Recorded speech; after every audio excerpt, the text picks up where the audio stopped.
Hey guys, welcome to the CGM podcast. I am one of your hosts, Kurt Falis, and joining me today, a real treat, we have Hixon Frank, our new Discipleship Pastor here at Green Acres. Hixon, how are you today? I'm great. Good. It is just so fun to kind of hit pause and just have a conversation with you and let our audience, let even me just get to know you a little better, get to know your heart for our church, your heart for ministry, get to know your family, maybe have a little fun along the way. Okay. And just have a good time. I mean, for our listeners or viewers who maybe aren't connected with Green Acres, Hixon, you've been on staff now, is this week 2?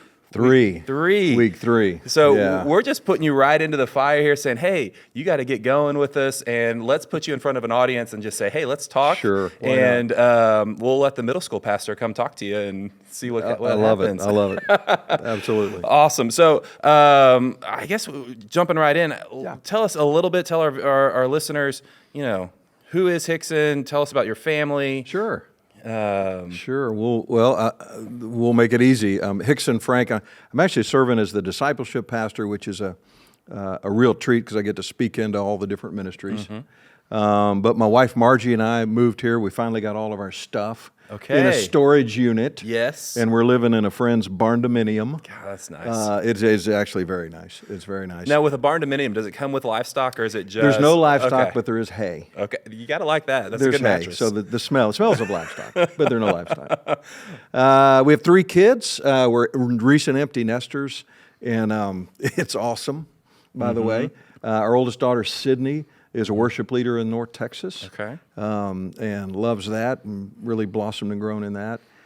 Sarah Claire is our youngest daughter, and she's a corporate recruiter, and she recruits therapists for kids who are on the spectrum. Wow. So it's a really neat ministry that she has, although it's a secular company, it's does a lot of good stuff. Oh, yeah. Then our son, Grayson, is a middle school minister. Hey, come on. At Prestonwood in Prosper, the North Campus. He just started, and he's finding his way around just like I am. So that's kind of our family anyway. Yeah, very, very cool. Yeah. A couple things that just jump out, and if you're part of Green Acres or you join us online, I bet it was September 5th, wasn't it? Was that, or September 12th? What Sunday were you here? In view of a call? That's a great question. My first Sunday was, I think it was the 5th. Yeah. I think it was. Yeah. And Michael, that was the United Sunday where actually Michael shared the 10-10-10 vision for our church. And we got to meet Hixson, and your wife and kids were all here with you in support that day. Yeah. And so if you start to like this guy and you're like, hey, this is the first time I'm seeing him. Who is he? You can also go back to that sermon. We have that on YouTube. Just reference September 5th. Go back, check it out. So you said if they start to like me. I'm assuming, right now. Surely, maybe. Well, fingers crossed. Okay, that's fair. That's fair. Now, 3 grown kids. Hixson. For me, I'm just getting started in this game. I've got my son's birthday's coming up, and I'll have a 2-year-old son, and so you've got 3 adult kids. Yep. I look forward. You said this empty nesting thing is a good thing. It's great. This morning with diapers and waffles with syrup, syrup all over the place. One day I look forward to that. I remember those days. And the thing, I immediately sound like an old man because what I tell anybody in your situation is the days are long, but the years are short. And I never wanted to be that guy who said, gosh, I wish I had those days back. I really don't wish I had those days back. But it is nice when they've grown up and they're out and they're productive. And now it's more of a friendship. Yeah. Almost mentoring than anything else. And with all 3 of your kids, it sounds like, they're pursuing Jesus. They're pursuing the call that Jesus has on their life to serve him in his kingdom where they are. So really, really cool legacy you've already started. And so that's your family. Do y'all have any pets? We have 2 pets. Okay. I'm a little embarrassed. We have 2 Maltipoos. I'm a grown man. What's a Maltipoo? Well, it's a girl dog. Okay, is what it is. But the truth is they're awesome. They're named Bogey and Bacall. Okay. And if those names ring a bell, one's a male and one's a female. Hollywood actors. But these are both 2 female dogs, and we figured they're not going to know. They won't. So a little doggy counselor if that comes into play. But they're great, and they're my wife. We had a Great Dane. It's my Great Dane, and anyway, she she basically tore our house up, and it was time for the Great Dane to be adopted out. Yeah. So we did that and replaced her with 2 little yip dogs. Yeah, you went to the opposite end of the We spectrum. we did, and it's still a little embarrassing, to be honest with you. I'm just sharing my heart. God, that's good. That's good. Well, I have 2 cats, so whether you view, I have 2 cats, you have 2 what you described as little girl dogs. Is that what you dogs, said? that's what I said. So, I said it. well, we could match them up. Whose pet Well, might win in a fight. Possibly. Possibly. So, pets are fun, but I want to hear more about Hixson. How did you come to know Jesus? What is your faith story? Yeah. So I didn't grow up in church, and my oldest brother, Stephen, through the influence of Fellowship of Christian Athletes, he was invited to a huddle, gave his life to Christ, and I didn't really even know what that meant, but I watched his life change. And I've shared this really as often as I can because Stephen, oldest brother, is the one who introduced Christ to my whole family. Yeah. All 3 of my brothers, all 3 of his brothers, there's 4 of us. And so I watched his life change. Then some teenagers invited me to what, looking back, really is a revival service, right? And I gave my life to Christ. And then it made sense what happened with Stephen. Yeah. And then my twin brother became a Christian. Our middle, the middle one's always the last. So our middle brother, who's a pastor now, of course, the rebellious one, gave his life to Christ. And so through Stephen, and really through the influence of a friend, and these teenagers who were brave enough to invite me to a revival, our whole family was changed dramatically. And then later, my mom gave her life to Christ in her 60s through the influence really of her grandkids. Grandkids have a way. Yeah. You can ignore your children, but you can't ignore your grandkids. So, Man, that's kind of our powerful. story. And one of the things I love hearing that, and you said this, was the power of that invite, right? Like, That's right. Some people, like my faith story, I grew up with Christian parents. That's all I knew. And grew up in the church, and so conversations about Jesus, singing, it was a Southern Baptist church, and so there was an altar call every Sunday. And so that was very obvious to me, and at 6 years old, it became very clear I needed Jesus. But on the other end, you hear so many stories in teenage years, adult years, of people who needed the invite from a friend. Just ask. Yeah. And that invitation, and that's all God's called us to do, is to invite, and then the Spirit comes in and takes care of the rest. And so this is really cool. Really cool. Well, I want to build on that, right? Because we know that salvation is one part of your faith story, but what are 3 moments, and I don't want to catch you off guard with this, but 3 key moments where you said, hey, your walk with Jesus just grew exponentially, or this was impactful. Some people would call them milestones. Sure. And gosh, there's been so many. In all seriousness, there's several things, life events, really, that happened. Of course, the first one for me is 3 months after I gave my life to Christ, my father died. And that's, a teenager needs his dad, of course, but God replaced, figuratively speaking, he gave me father figures. And so really his death, and then God surrounded me with Christian men. Yeah. And as far as I know, my father didn't know the Lord. Great man, good guy. He was going to raise us to be hard workers and shake your hand and look you in the eye, and we're just going to be good American kids. But God surrounded us with men that love Jesus, and so that allowed me to have a man of faith to look up to. So that's probably one. Yeah. I think meeting my wife, in all seriousness, and I'm not saying that for her benefit, but Margie is the finest Christian woman I know. I mean, she just is. And she's taught me so much about discipleship, about authentic faith, and watching her. Because the truth is, when I came to faith in Christ, I just started learning how to act and how to behave and how to be a good kid. And it really was just a kind of a Christian version of my secular upbringing. It just, again, the goal seemed to be just to be a good citizen. And I started watching her and her genuine faith. I watched the way she treated people with kindness, everybody with kindness, but it was genuine. She genuinely cared. And I thought there's probably so much that I needed to know just by watching her faith. So those are 2 big ones. But then I think probably the third one was when I don't have a testimony where I fell away and got crazy rebellious and then had this seminal moment where I came back to faith. I had a very much of an internal struggle because I was a good kid, and I really, God needed me more than I needed him at the time. And so it was my junior year, 3 or 4 years, 2 or 3 years after I'd given my life to Christ, where all of the rules and all the regulations were so empty, and that I didn't become a Christian at that time, but my faith became focused on the gospel. Yeah. You know, it became a spiritual endeavor rather than something I was to perform for God. And so I don't even know what, it was a summer between my junior and senior years in high school.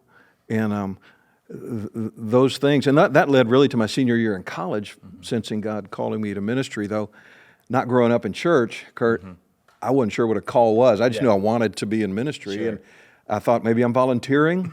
I don't know. Is it okay to volunteer to go into ministry? And so that's kind of our journey, my journey. And you mentioned your call or where God kind of opened your eyes, say, hey, this is what I want for you. I mean, isn't it oftentimes we're like, man, I just want to be excited. You know, I love being a part of the church. I love what God's doing.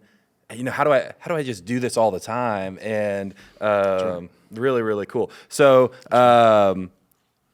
school, or just I have to ask, because I'm one of these unique people, probably the only of my kind, that I went to a university that I don't cheer for, and I bleed the color of another university that happens to be a rival. See, and I've shared this on the podcast before, and I apologize to all the Aggies. I did go to Texas A&M, but I somewhere I have an Aggie ring, I have a diploma, but I've always bled burnt orange. Can you even say that online? It is wild. It is wild. I have friends and roommates from college that still are puzzled by me, but they love and embrace me. I like that. Transparency, I love that. So do you find yourself on either side of that rivalry? Well, so I have two of our kids went to UT. Okay. And so it was a tough weekend, by the way. But we went to UT. They went to UT, and so I've spent so much money there. It's hard not to cheer for them, but the reality is both of them, we said we would help them through any school except UT, because that's how I was. And then our Sarah Claire went to Arkansas. Anyway, so both my wife and I are Red Raiders, right? Guns up. Yeah, guns up. So, but you know, the thing about being a Red Raiders, and I will cheer for them no matter what. I get it. They're not that good. I get it. But as I tell people, in meat judging, national champs. Meat True judging, story. it's an important meat judging is a thing. I do love good next barbecue. time you have a hamburger, you can thank your friends at Texas Tech University, right? That's so good. That's our almost. You know, we love it. I'll drive a long ways just to go see a game. Oh, that's cool. Yeah. That's really, really cool. It's funny that you told your kids they couldn't go to Texas. See, maybe it's because I grew up, all around church. My dad said similar. He's like, you can't go to UT. You got to go somewhere else. I was like, well, That's right. I've got a lot of friends going to A&M. That seems like a good place to go. And I just never drank the Kool-Aid, which there's a lot of Kool-Aid for those Aggies going right now. So tech for college, and then jumped right into ministry. Jumped right into ministry, and that's what, that's what I did when Margie and I were at Tech, and I had asked her to marry me already, so she was locked in when I was going into business, and then I snuck the whole ministry thing in, and she was already committed to me. So actually, in reality, that's our story, but the reality is, she was such a huge part of my call to ministry. Sure. And we prayed it through before we were married, and she's completely on board. In fact, I really would say this. And I'm the discipleship guy. She has shown me more about discipleship.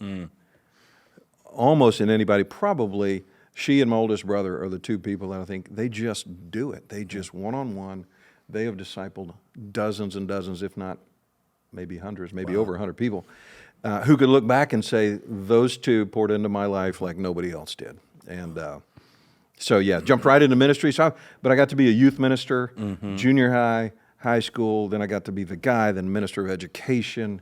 I've kind of got, some would say I can't keep a job. Some would say that. I would say that I have varied interests. Well, you're taking your talents to all kinds of Why would I seclude and just pigeonhole my talents? Exactly. Why not just share it with everybody? Okay, so Hixson, I've got a little surprise for you. Oh, I love surprises. And this is just for the sake, maybe for my enjoyment, maybe our listeners, our viewers might get a kick out of this, but I put down 10 rapid-fire questions. Okay, And, okay. If you end up making some extra friends out of this, people who Okay. say, hey, I agree with Hixson on his answer to this question. Is this a right or wrong rapid fire? Depends on how you answer some of them and depends people's preferences. I mean, don't worry, there's only wrong answers if you answer wrongly. Okay, I'm ready. All right, so rapid fire questions. We're going to try to do these quick. And you have no idea what these questions are. I'm a little surprised you're doing this on air. Well, we'll But see. okay, We'll let's see go. what happens. Come on. They're all theology Bring based. it on. All Bring it right, on. first question. Awesome. Favorite pro team? Go. Pro team, Atlanta Falcons. Atlanta Falcons. Your ideal Saturday is spent doing? In the morning, early, out, walk, run. Let's call it a run for the sake of this question. Taking my wife to breakfast, and then us going spending the day kind of wherever she wants. But usually it's going looking at antiques, looking at houses, going to the lake, getting on the water. Look at you. That kind of stuff. That's awesome. Yep. Okay, good. Dogs or cats? Oh, dogs. Dogs. Okay. Unless you're able to cook a cat right. Yikes. Number salt. 4, Yeah. early riser or night owl? Early riser. Early yeah, riser. Yeah. Best book you've read recently? Ooh, Abba's Child, Okay. Perfect vacation spot is? Sea Island, Georgia. Okay, Sea Island. Sea I Island, actually have heard of Georgia. Sea Island. Yeah. All Yeah, right, it's and the I'm a place. Texas boy, but I know what that place is. Preferred caffeine choice? Ooh, Diet Coke. Diet Coke. Best barbecue you've had was from? Stanley's in Austin. Stanley's. The one in Austin, maybe. I think there's one here too, but Okay. I haven't been there yet. So Okay. it may be better. I don't know that. Oh, man. Well, I'm willing to try. I've got so many for you to try. Number 9 here. Favorite thing you've binge watched? Oh. Oh, yeah. Oh. So don't binge watch a lot. Okay. Oh gosh. It's almost a hard pass. Yeah. Okay. Or that I can share on. Okay. Favorite dessert? Ooh, don't mock me, but pumpkin pie. And you're right in season. Who knows? Maybe a pumpkin pie pie, is going to yeah. show up at your desk I never soon. make fun. Anytime I go into a coffee shop, anything, and I smell pumpkin, it makes me smile. You know, a lot of the ladies like pumpkin spice. Stop with the ladies thing, Mr. Cat Lover. Okay, that's what you're gonna do. Oh, good fun here. All right, let's talk shop a little bit. Let's Good. jump in. You know, we've had some fun, but really the heart in this conversation, Hixson, is I want our people to be able to connect with you on, what do you love so much about ministry? What's your philosophy within it? These are loaded questions. I No, understand that's that. good. No, that's good. And in general, I'd probably answer it this way in ministry. So the difference, there's a difference between ministering to people and building a ministry. Yeah. The ministering to people part, to me, is the secret sauce of ministry. And so, to boil it all down, my philosophy of ministry: people matter. Yeah. You'll hear me, and if you're ever in a staff meeting, you'll hear me talk about attendance numbers and baptism and all that stuff. Because here's what I believe: we can get callous doing that because we're just building an organization. But the reality is that when I talk about a number, the number 37, the 37th person that gives their life to Christ this year at Green Acres, that's a person. That number has a name. That name has a story, and that story matters to God. Absolutely. And so what I love about it is watching people's lives get changed. That never goes away in ministry. In fact, if it does go away, if that doesn't float your boat or charge your battery, you might think of doing something else. Yeah. And so people matter. Jesus died for people. That's awesome. There you go. So I won't That's belabor so the cool. point. Well, yeah. and I think that's something that resonates hopefully with every Christian, every believer, but specifically in our context here at Green Acres. I mean, we're seeing, I've been here almost 7 years now, and I haven't seen what's gone on in the last year, in the previous years, where we're just seeing God move in a special, unique time in people's lives. This past Sunday, we were able to baptize 5 people. Each with unique stories of how God moved, and there were young, there were kids in the baptistry, there were adults in the baptistry. It's just so refreshing, and your heart in that. I mean, you hit it on the nail on the head. I mean, these stories matter. They matter. They matter. Connecting to Michael, the vision he shared and driven for our church is 10-10-10 idea. 10 years, 10 campuses, 10,000 lives. That's 10,000 stories. That's 10,000 individual moments where God moved and changed someone's eternity. Yeah. And it's hard not to be excited about that. Families from there, Yeah. like you're saying, families from there are changed. One of the The blessing of being a part of a church for a long, long time is great teaching, great programming, et cetera. Blessing of being a part of Green Acres. Yeah. The flip side of that is we're comfortable. One of the things, without getting too serious, one of the things that Michael and I talk about a lot is Pastor Michael. The sleeping giant that is Green Acres. All the resources in the world, done excellent ministry for years and years and years. What does God have next? Yeah. And if the goal is to actually do the 10-10-10, to reach people, to change lives, what we dream about, and this is, again, not meant to ramble, but for us the dream, and I pray it's for those listening, the dream, that if ever Green Acres was to be just plucked out of Tyler, that Tyler would mourn the loss of Green Acres. Not because we're big, and not because we can say, hey, Green Acres, yay, great organization. It's because the impact that Green Acres and the people of Green Acres are making for Jesus leaves a void that can't be filled with anything except Jesus-centered ministry. And so anyway, it's an exciting time, and I realize that for those of you that have been a part of Green Acres for a long, long time, everything's new, new faces. It's the only face I have, but I do believe that the Bible is full of instances where we're looking forward. We celebrate the past. We remember the past to keep our focus and to keep our the wheels on as we move forward to what God's doing. So anyway. I just have to add this. I had a doctor's appointment earlier today, and I was talking to a lady at the office who was helping check me in, get all my paperwork. You know how that is. You go in, they got an insurance card, address, all that kind of stuff.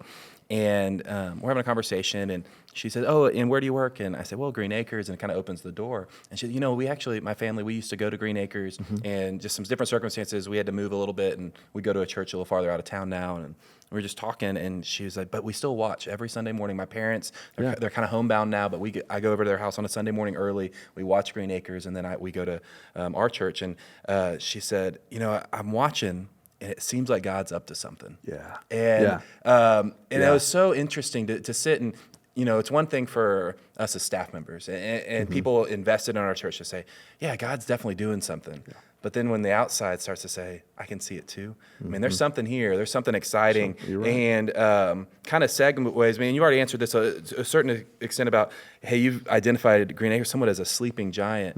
But obviously, you made a decision. You and Margie made the decision, hey, we're going to come plant here in Tyler, Texas. Yeah. Because you're not familiar with East Texas over there, right? You haven't been here in churches before. And so you identified hey, we're a sleeping giant. What gets you excited? Is there another part of that about East Texas that's just unique that you're like, man, this is just going to be a neat season we're heading into? Sure.